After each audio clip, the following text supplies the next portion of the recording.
नमस्कार दोस्तों, स्वागत है आपका चिकित्सा परामर्श न्यूज़ में। दोस्तों, हमें उम्मीद है कि आप सब स्वस्थ होंगे और चिकित्सा परामर्श द्वारा दिए जा रहे सुझावों से संबंधित जानकारी का लाभ आपको मिल रहा होगा।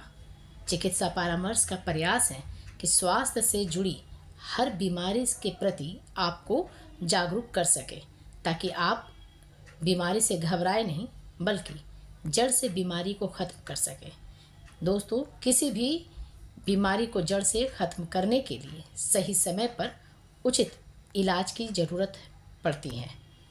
सरकारी केंद्रों पर मौजूद विशेषज्ञ के माध्यम से दी जाने वाली सेवाओं एवं सुविधाओं का लाभ आपको मिल सके, इसकी भी जानकारी दी जा रही है। दोस्तों, आज हम बात करेंगे मानसिक रोग से संबंधित विषयों पर, जिसकी जानकारी देने के लिए हमारे साथ हमारे पैनल में मौजूद हैं प्रभारी चिकित्सा अधिकारी डॉक्टर रोहित मिश्रा जी। डॉक्टर रोहित मिश्रा जी मानसिक रोग से पीड़ित मरीजों से संबंधित सभी जानकारी आपको देंगे।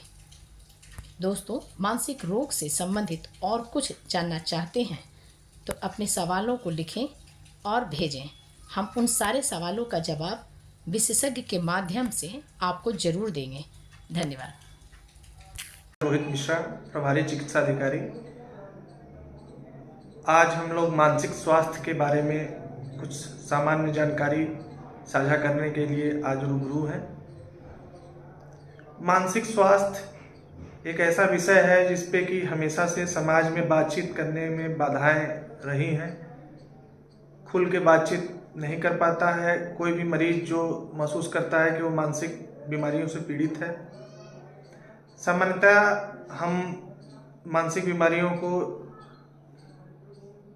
डिप्रेशन, तनाव के रूप में देखते हैं। गंभीर मरीज जैसे स्किज़ोफ्रेनिया आदि बीमारियों को तो इलाज के लिए हम जिला अस्पताल या टर्शरी केयर हॉस्पिटलों में ले जाते हैं, लेकिन आजकल के माहौल में छात्रों को, आमजन को, महिलाओं को जो तनावपूर्ण जीवन व्यतीत हो रहा है, अगर किसी प्रकार की समस्या होती हो तो डॉक्टर के पास जाना और उसकी सलाह लेना लोग उतना एप्रोप्रिएट नहीं समझते हैं, जबकि ऐसी कोई बात नहीं है। मानसिक बीमारियां भी वैसे ही होती हैं जैसे आम अत्यंत बीमारियां होती हैं, जैसे कि सर्दी, जुकाम, बुखार, खांसी, क्रॉनिक अगर कोई मेंटल इलनेस है तो जिस प्रकार से हाइपरटेंशन और शुगर की दवाएं चलती हैं, उसी प्रकार से उनका भी इलाज चल सकता है। डिप्रेशन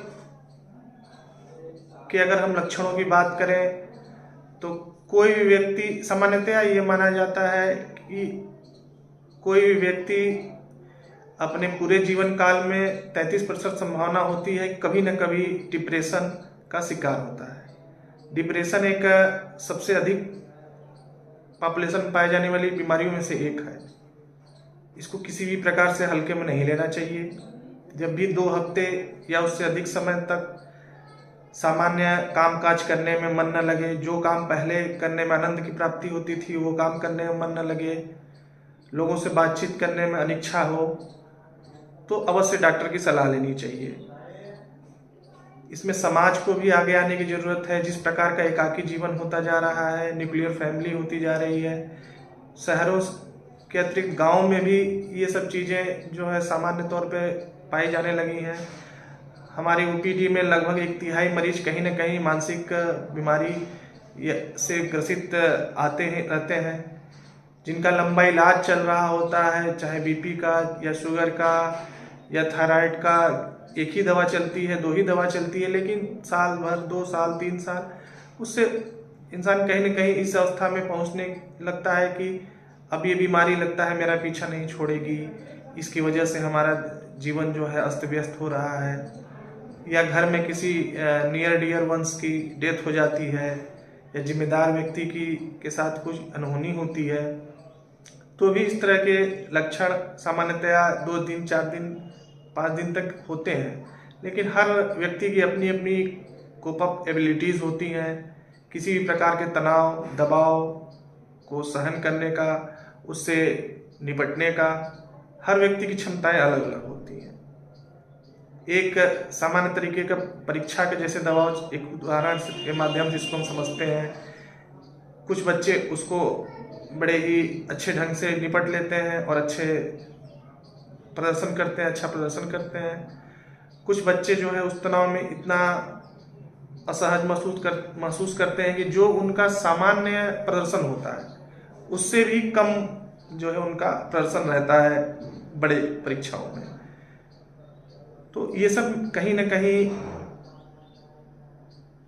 तनाव, टेंशन के ही लक्षण हैं। इसमें किसी भी प्रकार से डॉक्टर की सलाह लेने से चूकना नहीं चाहिए। कहीं भी इसको ये नहीं समझना चाहिए कि ये पागलपन या कोई लंबी बीमारी है, हम डॉक्टर के पास जाएंगे तो कहीं गलत न समझें। और समाज को भी ये सोचना होगा कि इसको सामान्य बीमारी की तरह ही समझे, क्योंकि अवसाद या डिप्रेशन एक ऐसी बीमारी है जिसमें जो व्यक्ति अच्छा परफॉर्मेंस हमेशा करता रहा है, चाहे अपना कार्य हो, चाहे परिवार के प्रति दायित्व हो या समाज के प्रति दायित्व हो, उनको हमेशा अच्छा करता रहता है। लेकिन जैसे ही इसकी जद में आता है उसका प्रेशर साइक्लिक रूप से बढ़ता जाता है और डिप्रेशन के शिकार होने के बाद उसका प्रदर्शन एक में गिरावट होती जाती है। उसके बाद वो और अधिक इस बीमारी की चपेट में आ जाता है और ज़्यादा देरी करने से इंटरवेंशन जो होते हैं डॉक्टर के द्वारा वो ज़्यादा गंभीर करने पड़ते हैं। नहीं तो अगर शुरुआती लक्षण जैसे कि एकाकी जीवन व्यतीत करने लगना, कटा कटा सा महसूस करना, जिन कामों को करने में, जिन खेल को खेलने में पहले अच्छा लगता था, दोस्तों से बातचीत करना अच्छा लगता था, वो सब काम अब अच्छे ना लगना, तो उसी समय डॉक्टर से अगर सलाह ली जाए तो मेडिसिन के द्वारा, काउंसलिंग के द्वारा, बिहेवियरल थेरेपी के द्वारा इसको एक तरीके से ठीक किया जा सकता है।